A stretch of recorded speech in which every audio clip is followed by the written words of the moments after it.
Beni dünyanın her bir yerinden seyreden vatanımın değerli ve güzel insanlarını saygı ve sevgiyle selamlıyorum değerli izleyiciler. Evet, Sıla yolu başladı.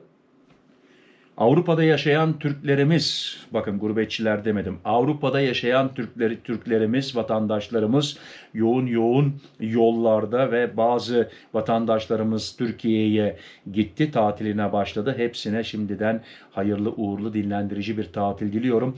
Değerli izleyiciler, konumuz, bakın en çok sorulan soru, Murat abi, Murat kardeşim benim değerli bir saatim var. Türkiye'ye götürebilir miyim? Bu soru çok geldi. Ben bunun cevabını şöyle söylemiştim. Bende bir 4.000 euro değerinde bir Rado İsviçre saati vardı eskiden. Başım hiç derde girmedi. Ama bakın bu konuda tekrar Sırbistan Macaristan'dan haber geldi. Ne yapmanız lazım? Ne gerekiyor saat elden gitmemesi için? Çok güzel bir haber, sizin de işinize yarayacak. Lütfen sonuna kadar izleyin ve ne yapmanız lazım? Bakın en sonunda o da var. Ne yapmanız gerekiyor? Mağdur kalmayın. Yani saatinizi elinizden alabilirler. Doğru duydunuz. Horgos gümrüğünde el konulan para, altın ve saatler şoke etti.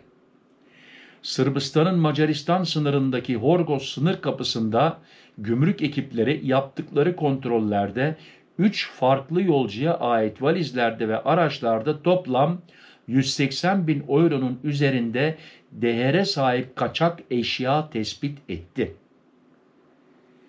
Bilhassa eşya, değerli izleyiciler. Denetimler sırasında aynı araçta seyahat eden 2 yolcunun eşyaları dikkat çekti. Bir yolcunun aracında gizlenmiş şekilde, bakın dikkat, 43.000 euro değerinde Audemars Piguet marka lüks bir kol saati. 43.000 euro değerinde bir saat. Bir kol saati ile gümrük beyan sınırını aşan 1.400 euro. Yani 10.000'den fazla varmış yanında. 11.400, 1.400 eurosu fazla nakit döviz bulundu. Aynı araçtaki diğer yolcunun yanında ise 430 gram altın takı, değeri yaklaşık 40.000 euro ve 10.000 euronun üzerinde döviz olduğu tespit edildi. Ayrı bir araçta yapılan incelemelerde ise sürücü koltuğunun altına gizlenmiş halde 40.000 euro değerinde bir Rolex saati, bakın gene tekrar bir saat, 40.000 euro üzerinde. Artık Türkiye'de bunları satmak için mi götürüyorlar, hediye için mi bilmiyorum. Rolex saat ve 410 gram altın takı, değeri yaklaşık 38.000 euro ele geçirildi. Yetkililer eşyaların toplam değerinin 180.000 euroyu geçtiğini, taşıma şekillerinin ise gümrük bildirim kurallarına aykırı olduğu belirtildi. Tüm mallar geçici olarak alıkonulurken ilgili kişiler hakkında yasal işlemler başlatıldı. Dava süreçleri sonuçlanana kadar eşya ve dövizler gümrükte muhafaza edilecek. Değerli izleyiciler, ben burada diyorum ki geçmiş olsun. Benim düşüncem ama %90 geri alamazlar. Bakalım, belki haber gelirse onun haberini de yaparız. Sizler ne düşünüyorsunuz? Geri alabilirler mi o saatleri? Bana yorumlarda yazın. Gümrük memurları bazı yolcuların ziynet eşyaları ile dövizleri kıyafetlerine sardığını veya valiz tabanlarına ve araç içi gizli bölmelere sakladığını aktardı. Herhalde adam bunu saklı saklı geçirmek istiyor. Tabii gözü önüne koymaz ya, muhakkak bir yere saklayacak.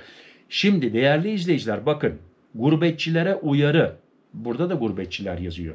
Avrupa'da yaşayan Türk vatandaşlarımıza uyarı. Beyan etmeden geçmeyin. Neden bu gurbetçilere takıldım değerli izleyiciler? Bazı abonelerim istiyor ki gurbetçi demeyeyim. Ama ben zannediyorum, yani ben şahsen gurbetçiyim. Ben öyle görüyorum. Beyan etmeden geçmeyin. En önemli nokta, yetkililer özellikle yaz aylarında Türkiye'ye dönüş yapan gurbetçi vatandaşlara önemli bir uyarıda bulundu. Yurt dışından Türkiye'ye gelirken yanınızda bulunan 10.000 euro üzeri nakit para, altın ve değerli eşyalar mutlaka gümrüğe beyan edilmelidir. Aksi durumda hem mallara el konulabileceği hem de yüksek para cezaları ve adli süreçlerle karşılaşabileceği hatırlatıldı. Değerli izleyiciler,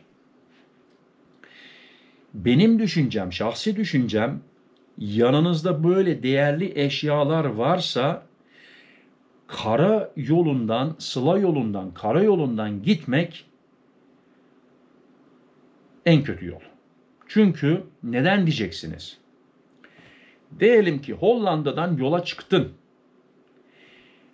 Her sınır kapısında bunu beyan etmen lazım. Hem girerken bak elimde benim Rolex saatim var.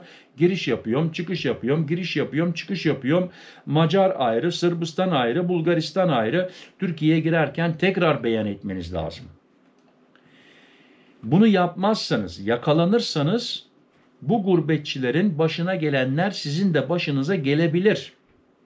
40.000 euroluk, 20.000 euroluk, artık 50.000 euroluk ne kadar değeri varsa o saatin elinizden alınabilir.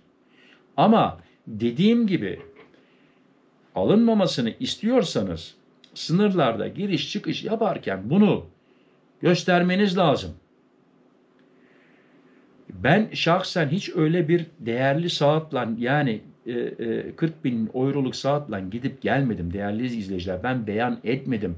Artık bunun resmi çekilip bir rapor mu yapılıyor ona bir şey diyemem. Ama belki yapmış arkadaşlar aramızda vardır. Bize yorumlarda yazarlar nasıl bir prosedürü oluyor bu.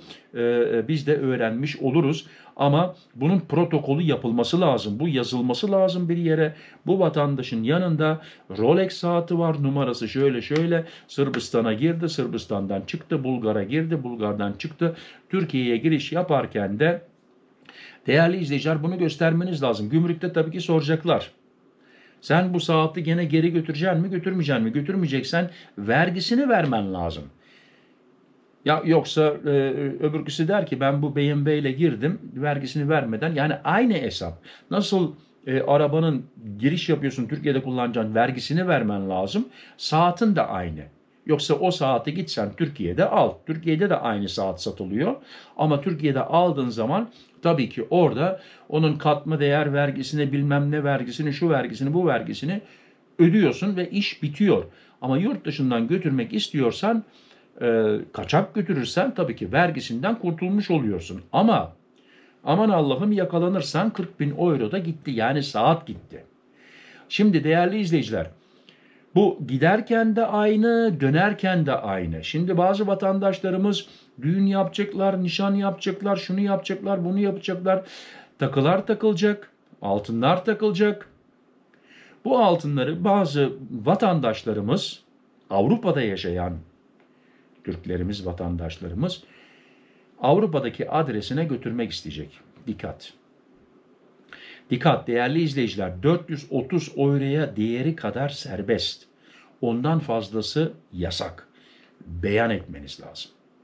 Şimdi tekrar ben hiç yapmadım. Bakın ben hiç 20.000 30.000 euroluk altın getirmedim.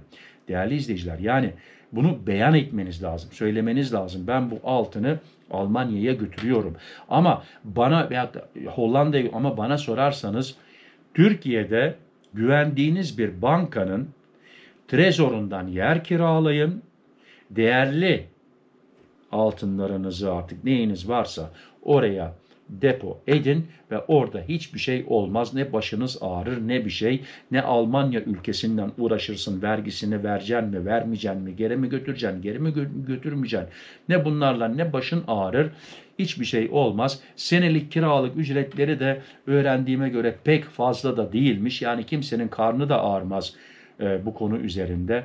Bana sorarsanız en iyi yol o yol. Ama tabii ki zevklerle renkler aynı değil. Düşünceler de değişiyor. Ahmet böyle düşünür, Mehmet böyle düşünür. Artık bana yorumlarda da yazabilirsiniz. Sizler ne düşünüyorsunuz bu konuda? Fazla vaktinizi de almak istemiyorum değerli izleyiciler. Gümrük üzerine neler serbest, neler yasak, ne kadar getirebilirsin, ne kadar götürebilirsin onun videosu da var. Bu videonun altında linki var. Oraya tıkladığınız zaman onun da videosunu yaptım. Ona da bakabilirsiniz.